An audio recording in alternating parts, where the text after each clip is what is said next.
लुधियाना के सुनील और उसकी बीवी रीटा एक अच्छे और संपन्न परिवार से ताल्लुक रखते थे। एक दिन रीटा की भाभी उसके घर आती है। रीटा, तुझे तो पता है तेरा भाई कुछ नहीं करता, ऊपर से 2 बच्चों की जिम्मेदारी, बेटी भी बड़ी हो गई है। तू तो बुआ है, कुछ मदद कर सकती है तो कर देना। कहाँ पैसे हैं भाभी, बस समझ लो किसी तरह हम लोग भी दिन काट रहे हैं। 2 ही तो कार है और मेरी बेटी भी बड़ी हो रही है। अब उसके लिए कार लेनी है तो 10 लाख का खर्चा तो लग ही जाएगा। तभी वहाँ सुनील आ जाता है। अरे शशि, क्या है, तू हमेशा पैसों के लिए परेशान क्यों रहती है? वैसे क्या जरूरत थी बेटी की शादी इतने बड़े घर में तय करने की? अरे पैसे नहीं थे तो ऐसे ही कर देती कहीं शादी। इतने बड़े होटल में क्यों कर रही है शादी? लेकिन यहाँ तो मामला शादी का है, डेट तय है। दरअसल तेरे भतीजे के पीएफ के पैसे आने हैं, पर उसमें देर हो रही है।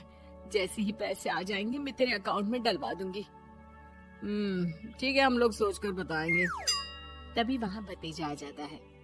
फूफा जी, आप लोग ही मदद कर सकते हैं, वरना तो कैसे काम होगा समझ में ही नहीं आ रहा। मैं वादा करता हूँ जैसे ही पैसे आ जाएंगे मैं आप लोगों को वापस कर दूंगा। हाँ भाई, ठीक है। अब देख भाई, हमारे लड़के तो सारा दिन घर पर पड़े रहते हैं, ना कमाते हैं ना कुछ कमाने की इच्छा रखते हैं। लेकिन चल, ये ले, कितने पैसे चाहिए? जी 4 लाख रुपए। ठीक है, लेकिन पैसे ध्यान से वक्त पर वापस लौटा देना।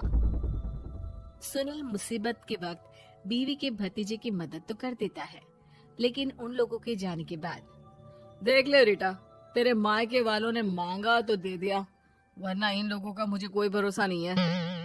अरे क्यों भरोसा नहीं है? इससे पहले तो कभी इन लोगों ने आपसे मदद भी नहीं ली। हाँ, ली तो नहीं, लेकिन पैसे की किल्लत ही रहती है ना इन लोगों के पास। अरे ठीक है ना, नहीं लौटा पाए तो भतीजे के ससुराल से निकाल देंगे। सुना है बड़े घर में शादी हो रही है। सुनील और रीटा पैसे तो दे देते हैं, लेकिन अगले रोज ही। हाँ भाई साले साहब, क्या हाल है? ठीक हूँ जीजा जी। क्या बात है, सालों बाद आपका फोन, जरूर कोई बात होगी, बताइए ना। अरे वो तेरी बड़ी भाभी आई थी, बेटी की शादी कर रही है ना, तो पैसे लेने के लिए मैंने दे दिए 4 लाख। सोचा भाई किसी गरीब की बेटी की शादी हो रही है, पुण्य मिल जाएगा। अच्छा किया जीजा जी, उनका बेटा बहुत मेहनती है, जल्द ही लौटा भी देगा। वहीं रीटा भी फोन करके हर किसी को पैसे देने की बात करती है। रीटा की भाभी शशि के पास उसके भाई का फोन आता है। तूने सुनील से पैसा लिया है क्या? नहीं भाई, सिर्फ बात की है, बोल तो रहा है कि दे देगा। वो लोग मदद करने वालों में से नहीं है, और मदद कर भी दे लेकिन समाज में गा गा कर हालत बुरी कर देते हैं। अब गाने दीजिए ना भाई, मैं क्या कर सकती हूँ, मेरे पास कोई ऑप्शन भी तो नहीं है। बेटी की अगले हफ्ते शादी जो है। शशि की बेटी की शादी हो जाती है, लेकिन शादी के 1 महीने बाद ही सुनील का फोन भतीजे के पास आता है। हाँ भाई, शादी तो हो गई हम लोगों की दुआ से। अब देख, ऐसा ही फायदा होता है पैसे वाले रिश्तेदार हो तो। तेरे वक्त पर हम कैसे खड़े हो गए थे, लेकिन अब पैसा लौटा दे भाई।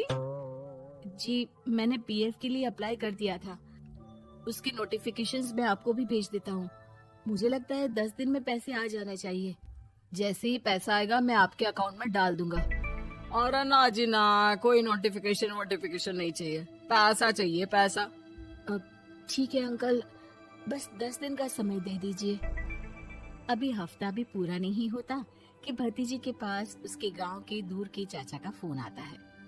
अरे बेटा, क्या बात है, सुनील के कोई पैसे ले रखे हैं तो दे क्यों नहीं देता?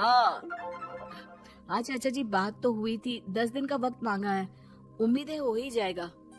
अरे फोन कर रहा है, रोज बता रहा था कि बेटी की शादी में मदद की थी। अब क्या है ना, भले ही शादी 10 दिन रोक देते, लेकिन सुनील से मदद नहीं लेनी चाहिए थी। याद है ना, मधु की मदद करके कितना बदनाम कर दिया था उसने पूरे घर को सोसाइटी में। हाँ चाचा जी, मैं भी यही सोच रहा था कि उन लोगों से मदद नहीं लेनी चाहिए थी।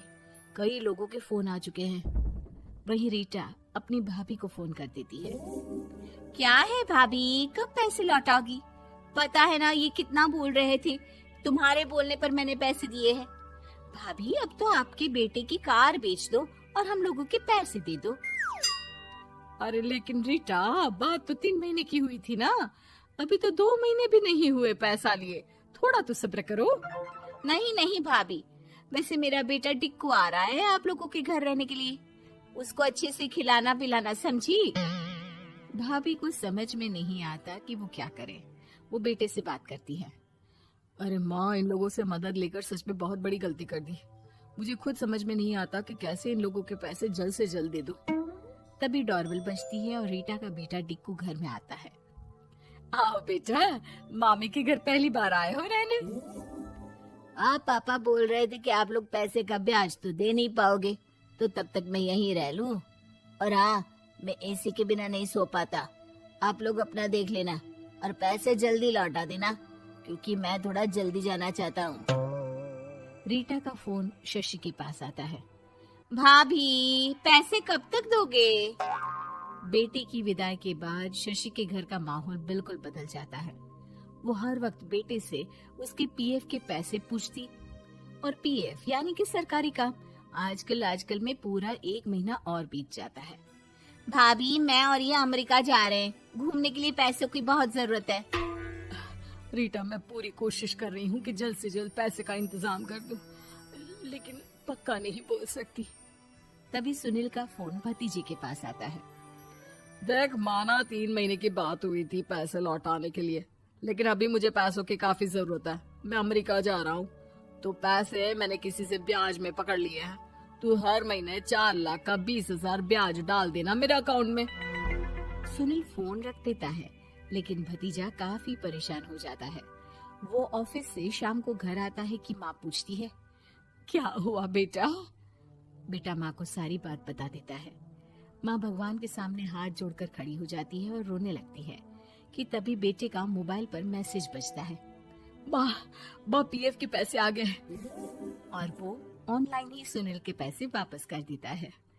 भला हो भगवान का।